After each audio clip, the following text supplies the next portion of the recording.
안녕하세요. 여러분, 백영기 목사입니다. 오늘 여러분들과 함께 마가복음 1장 14절에서부터 20절 살펴보도록 하겠습니다. 먼저 마가복음 1장 14절에서부터 20절의 내용을 좀 보면서 설명을 드리고 정리하도록 하겠습니다. 요한이 잡힌 후, 여기서 이야기를 하는 요한은 누구냐? 세례 요한입니다. 마가복음은 세례 요한에 잡힌 사건부터 예수님의 이야기를 시작합니다. 다른 데는요, 요한하고 예수님이 같이 사역하는 기록이 있습니다. 요한복음 같은 경우. 근데 마가는 요한이 잡힌 후부터 시작을 합니다. 기록에 대한 포인트가 다른 겁니다. 사실은 같은 내용을 가지고 이렇게 다른 각도로 이야기를 하는 거죠. 그 현상은 똑같은데 다른 각도로 이야기를 하는데, 마가복음이 잡힌 후라고 이야기를 하는 것의 목적을 무엇로 보냐면, 구약에 있었던 시대의 마무리, 구약에 있는 마무리를 세례 요한으로 보고, 그 다음에 예수가 활동하신 시대를 새로운 하나님의 복음의 시대, 신약의 시대로 봅니다.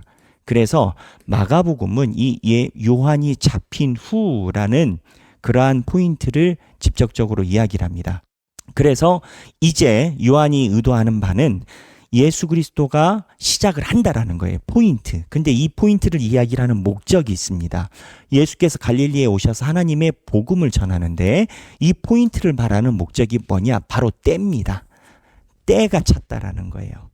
그래서 마가복음은 복음의 때가 있습니다. 황금의 시간이 있다고요. 복음은 아무 때나 있는 것이 아니고 그 복음을 기다려야 하는 때가 있고 복음이 와야 되는 때가 있습니다. 이게 무엇을 의미할까요? 여러분, 우리도 인생에 보면 예수 그리스도를 만나는 때가 있습니다. 언제나 모든 날이 다 같진 않아요. 그래서 어떠한 사람에게는 그때가 내가 환난과 공고를 당하는 그때일 수도 있어요. 내가 사는데 너무 힘들다라는 거죠. 내가 예기치 않은 일을 당면하게 된다라는 거죠. 그때가 있고 복음은 그때를 위한 거고, 또 어떠한 사람은 그러한 환난의 때가 아니고 그냥 살아가는데 하나님을 갑자기 무언가를 갈망하게 되는 그 때와 시기가 있는 겁니다. 그래서 이 부분에서 많은 신약뿐만 아니라 모든 목회자들은 이러한 해석을 내놓고 납니다. 복음은 뭐다? 타이밍이다. 복음은 타이밍이다. 때가 있다라는 겁니다. 그래서 이 때가 있다라고 할 때 이 때를 반응하는 사람이 마가복음은 두 종류로 나옵니다. 하나는 그래, 그 때를 알아. 그런데 지금은 아니야. 근데 마지막이 지금은 아니다라고 생각하는 사람이 있고, 지금은 아니다. 왜 지금이 아니다라고 이야기를 할까요? 그냥 사는 게 쉬우니까. 내가 세상을 살아가는 것이 그런대로 괜찮으니까. 그냥 지금 오늘 하늘이 변한 것 같진 않으니까. 내가 건강하니까. 내가 돈을 벌만 하니까. 지금은 아니고 언젠가는 그때가 있다라는. 그래서 마가복음은 지금 때가 있다라고 생각하는 사람과 현재와 그 다음에 미래로 자꾸 미루는 사람 두 개로 구성한다라고 분석해내곤 합니다. 이게 우리의 신앙생활도 비슷해요. 사람들이 자기의 때가 오늘이다라고 느끼는 사람이 있고, 목사님, 제가 하나님이 살아계신 건 압니다. 저도 믿습니다. 그런데 아직은 좀 할 일이 있고, 아직은 할 일이 있고, 이제 이렇게 이야기를 하는 사람이 있습니다. 그래서 마가복음은 철저하게 복음은 때가 있다라고 이야기를 하고 그 때에 대해서 언급하는 그러한 장면에 대한 이야기가 나옵니다. 그래서 때가 찼고 하나님의 나라를 가까이 왔으니 회개하고, 그럼 때가 차면 뭘 하냐? 회개하고 뭘 받으라? 복음을 받으라. 이 회개에 대해서는 제가 여러 번 이야기를 했습니다. 아니, 교회 가면 다 죄인 만들어서 기분 나쁘대요. 내가 무슨 죄인이냐라는 거예요. 근데 여기에서 이야기라는 회개는 우리가 인식하는 죄만 이야기를 하는 게 아닙니다. 우리가 모르고 지은 죄도 있어요. 그러니까는 내가 알고 지은 죄만 있다라고 생각하는데 모르고 짓는 죄가 있다라는 거예요. 그럼 모르고 짓는 죄가 뭐냐라고 할 때 사람의 도둑질을 하거나 이러한 문제가 아니라 내가 우월하다라고 느끼고 하나님이 필요 없다라고 느꼈던 그 순간들에 대해서 이야기를 하는 거예요. 목사님, 하나님이 필요 없다고 느끼는 게 왜 죄일까요? 죄는요, 관역에서 벗어나는 하마르티아, 이렇게 화살을 쏴서 화살의 관역에서 벗어나는 것, 이게 하마르티아라고 해서 죄의 정의라고 이야기를 합니다. 그러니까 인간은 하나님이 만든 목적이 있고 인간의 매뉴얼이 있어요. 그게 뭐냐? 하나님을 알아보고 하나님이 주시는 복대로 살아가는 거예요. 물고기가 물속에 있어야 살지, 본인이 자유를 느끼겠다고 물 밖으로 나가면 어떻게 돼요? 죽죠. 근데 물고기가 물 밖에 나가면 자유라고 생각하죠. 그런데 하나님은 그거를 벗어남이라고 이야기를 하고 벗어남은 죄라라고 이야기를 해요. 그러니까는 기독교에서 이야기를 하는 죄는 내가 짓는 실정법적인 윤리의 문제가 아니라 하나님이 당신을 만든 목적대로 살아가지 않음이 죄예요. 하나님이 개똥이를 만들었으면 개똥이를 만든 하나님의 목적이 있어요. 그 하나님의 목적대로 살아가지 않음이 자기는 괜찮아 보여도 영적인 공간, 우주의 공간, 하나님이 만드신 하나님의 눈으로 볼 때는 하나님이 만든 대로 살아가지 않음이 죄라는 거예요. 그래서 때가 찼고 가까이 왔으니 회개하고 복음을 믿으라. 회개. 뭘 회개하라라고요? 하나님의 뜻대로 가지 않는 것. 이 하나님의 뜻대로 가지 않음은 우리가 가지고 있는 신앙 안에도 존재해요. 우리가 하나님이 나를 만드신 목적대로 살아가는 게 아니라 내가 신앙이 있기 때문에 내가 하고 싶은 대로 하는 버릇이 있어요. 예수님께, 하나님께 지적받은 사람들, 이스라엘 백성들의 고관들, 왕들, 그리고 상류층들, 그리고 때로는 하나님께 배교한 배교자들, 이들의 특징이 있어요. 다 하나님 믿는 사람들이에요. 하나님은 하나님을 믿지 않는 사람들에게 질책하지 않으세요. 다 하나님을 믿는 사람이에요. 근데 하나님을 믿는 사람인데 하나님이 만드신 목적이 아니라 자기가 살아가고 싶은 목적대로 신앙을 살아갔을 때 하나님을 믿었음에도 불구하고 죄인이 되는 거예요. 그래서 정리를 하자면 밖에 있는 사람들, 하나님을 모르는 사람들에게 회개의 개념은 뭐냐? 하나님의 목적대로 살아가지 않는 것이 죄이고, 하나님을 따르는 사람들은 하나님을 믿는다라고 하지만 위선인 거죠. 자기의 목적대로 하나님의 존재를 아전인수, 자기 편한 대로 끌어당겨 생각한다라는 거예요. 조금 더 들어가면 이런 겁니다. 하나님이 우리를 만드신 목적대로 살아감이 하나님의 죄가 아니고 하나님의 선이라고 얘기를 했잖아요. 그런데 이렇게 생각하는 거예요. 내가 하나님을 믿어드리니까 하나님이 나한테 복을 줘야 돼. 내가 하나님을 섬기니까 하나님이 복을 줘야 돼. 갑이 누구예요? 나예요. 을이 누구? 하나님. 이거를 우상이에요. 우상은 내가 복채를 냈으니 신이 나한테 복을 줘야 되는 거고요. 성경은 그걸 이야기를 하지 않아요. 성경은 하나님이 너를 만드신 목적에 따라 겸손하게 순종으로 따라 나가야 네가 산다라는 거예요. 왜? 물고기가 물속에 들어가 있어야 사니까. 그래서 이거를 회개하고 복음을 믿으라라는 이 메시지를 하고 그 다음에 우리가 봐야 되는 게 갈릴리 해변으로 가셔요. 지나가시다가 시몬과 그 형제 안드레가 바다에 그물을 던지는 것을 그들은 어부래요.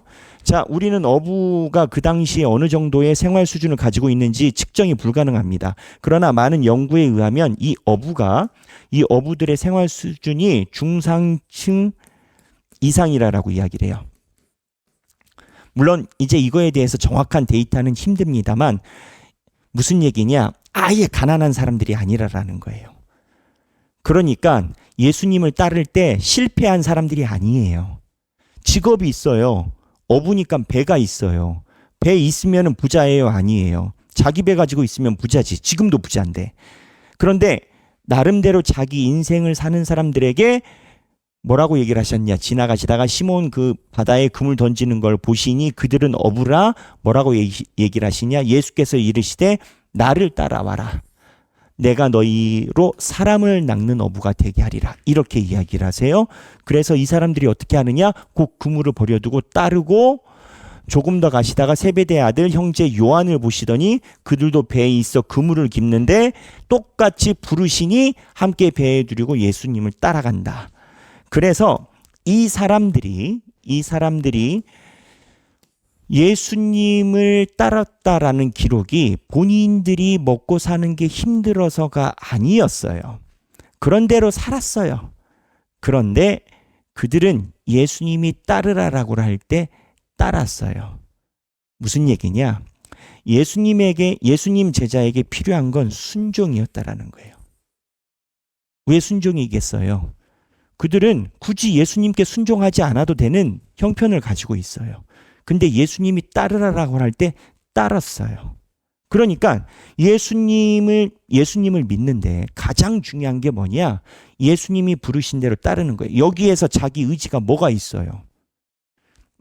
예수님 잠깐만요.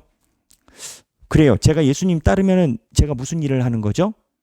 그 일은 뭐 어떻게 출근은 언제고 퇴근은 언제죠? 워라벨이 어떻게 되죠? 저희는요. 저희가 가지고 있는 그 자유 시간이 있어요. 저희는 축구를 좀 해야 돼요. 그런 거 어떻게 이해가 되시나요, 예수님?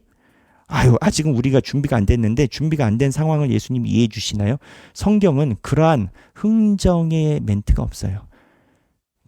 그래서 예수님의 제자에게 필요한 건 순종이다라고 누구나 다 이야기를 하고 예수님이 불렀던 이 어부가 상류층은 아니에요. 중산층은 되었지만 상류층은 아니에요. 그래서 학력 직분이나 이런 걸로 따른 게 아니라 따라감 순종으로 예수님의 제자를 부르셨어요. 그리고 부르셔서 뭐 했어요? 하나님께서 부르셔서 17절에 사람을 낚는 어부가 되게 한다고 하셨어요. 사람을 낚는 게 뭐예요? 복음을 전함이에요. 자, 왜 사람을 낚는 거라고 표현하셨을까요? 물고기 어부의 특징이 뭡니까? 그물을 던져서 물고기를 잡아서 끌어올려요.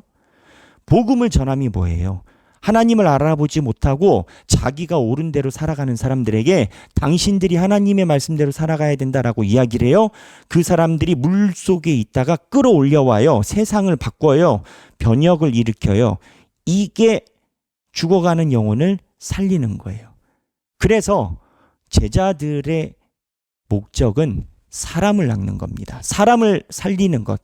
우리 입장에선 살리는 거죠. 왜? 예수를 믿어야 사니까. 예수의 제자의 목적은 명상이 아니에요. 돛 닦는 게 아니에요. 내가 많은 걸 알았다. 오늘 내가 따뜻하게 말씀을 들어서 내가 무언가 가슴이 따뜻하다. 오늘 그냥 살아갈 수 있겠다. 이게 목적이 아니에요. 예수의 제자의 목적은 결국 복음을 전하는 거예요. 오늘 14절부터 20절이에요. 6절밖에 되지 않지만 생각할 게 많아요. 정리하면 첫 번째, 복음은 타이밍이다. 여러분들의 타이밍은 언제입니까? 그리고 그 타이밍을 어떻게 여러분들은 캐치하시겠습니까? 두 번째, 예수님의 제자의 특징은 해야 되는 목적은 사람을 살리는 일, 복음을 전함입니다. 목사님, 저 복음 전할 사람이 없다고요? 가족 중에 살펴보세요. 가나안 교인부터 예수 안 믿는 사람 멀리 갈 것도 없어요. 가족 중에서 내 전도 대상자들이 다 있어요. 복음 전하고, 세 번째, 예수님의 제자에게 필요한 건 뭐다? 순종이다. 예수님이 이 4명의 제자를 부를 때 이 4명의 제자들이 예수님과 흥정하지 않았어요. 기독교의 기본적인 원리는 주님이 말씀하시면 내가 나아가리. 주님 뜻이 아니면 내가 멈춰서리. 뜻하신 그곳에 내가 있기를 원하네. 주의 나라와 주 뜻을 위하여. 이러한 순종의 제자도를 기독교는 이야기를 해요. 예수님의 제자들이 언제 예수님 보고 예수님 연봉이 얼마가 되죠?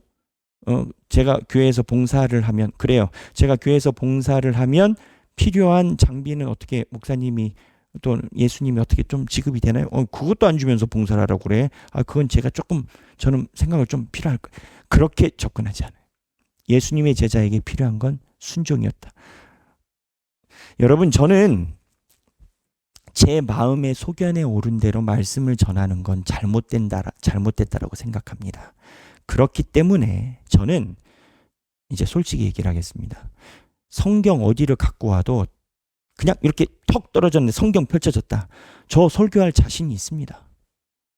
어디가 나와도 할 자신이 있습니다. 그런데 설교 그렇게 안 합니다. 이 시대에 많은 학자들과 검증되고 공정된 교회 안에서의 해석의 테두리 안에서 여러분들에게 가르치고 전합니다. 그래야 제 소견에 오른 대로 제 마음대로 설교하지 않지 않겠습니까? 그렇기 때문에 책을 봐야 되는 거 아니겠습니까? 무슨 얘기냐? 이거 제 마음대로 쓴 거 하나도 없어요. 이 본문에 대한 여러 신학자들이 이 부분에 동일하게 목소리를 내는 거예요. 배경기 목사가 아니어도 어느 교회와 정말 하나님의 교회를 지향하는 목사 누구를 만난다 치더라도 제가 한 소리 똑같이 할 겁니다. 제대로 된 목사라면. 그게 뭐냐? 타이밍이 제자도 그리고 제자에게 필요한 게 무언가 순종이다. 오늘 이 내용을 보시고 묵상하시고 목장 안에서 나누시고 필사하시는 분은 필사도 하시고 행복한 성경 읽기 되시길 바랍니다. 감사합니다.